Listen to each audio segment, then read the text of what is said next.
Congratulations, ate. Wala pa ako na picture.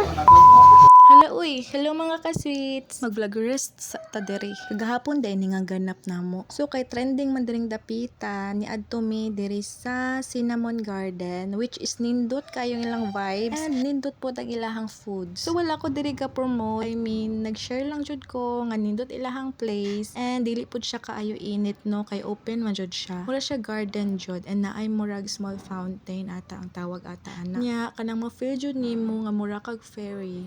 Bitaw maora to. So ni move me diring dapita and wala na ko kabalo unsa akong gi-videohan oy. Kanang mga bulak na mga tanom, ambot ngano. Mao bitaw di ko ganahan og mag-vlog kay mao jud ni akong video. Masabot no. Sige sabtan na lang ninyo oy. Kapoy naman kayo. Kapoy na kay kanang video ba so. Ko panukma mo unsa na nga tanom. Ya palihog na lang kog sabot ninyo ha. Unsa maning inyong kuan oy vloggerist oy. Mao bitaw na di ko ganahan mag-vlogger kay mao jud ni akong video. Di ninyo masabutan kapoy kayo. Ito na lang tas content sa reels. Di na lang ta mag-vloggerist kay makapoy. So naapod sila dirig halas nga kahoy. Nya maorat to wa na jud nakadimao pasensyahin na jud ninyo guys. So putlo na jud ni nato atong istorya kay wala na jud ni nakadimao. Proceed na ta sa pag-abot namo. And so sa dihang pag-abot namo diretso dayon kog ambak nya maghimo tag cake guys. Maghimo tag cake kay mao jud ni atong pangwarata. So kani nga cake kay gi-order pud ni siya mga alas 7 sa gabi. Nya nahimo na ako ni si Jana cake kay mga alas 8 na kapin hapit na alas 9 unya akong saad kay ma'am kay alas 9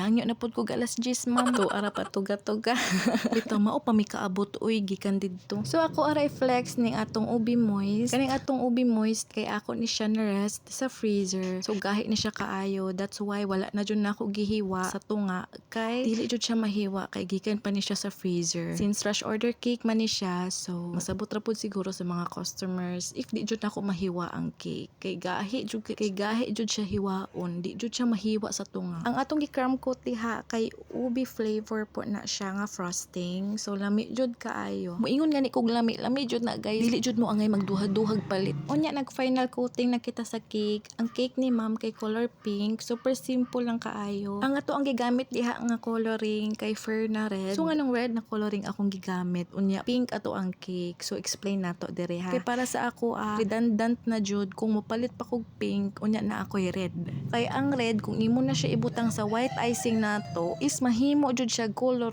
pink mao bitaw nang mag-add jud mig price if red ang inyuhang color sa cake kay lisod kaayo ma-achieve ang dark color sa ato ang icing unta masabtan ra jud ninyo pag-adyo. So sa dihang nalaktaw na jud ato ang video kay kaingon na kog nag-play na akong video wala di ay nag-play naputol so simple ra kaayo ang cake ni mama ora na siya ipahatod ra na dayon ako sa kung bana sa ubos kay nagulat na ang mag-pick up. So maura to salamat sa pagtan-aw.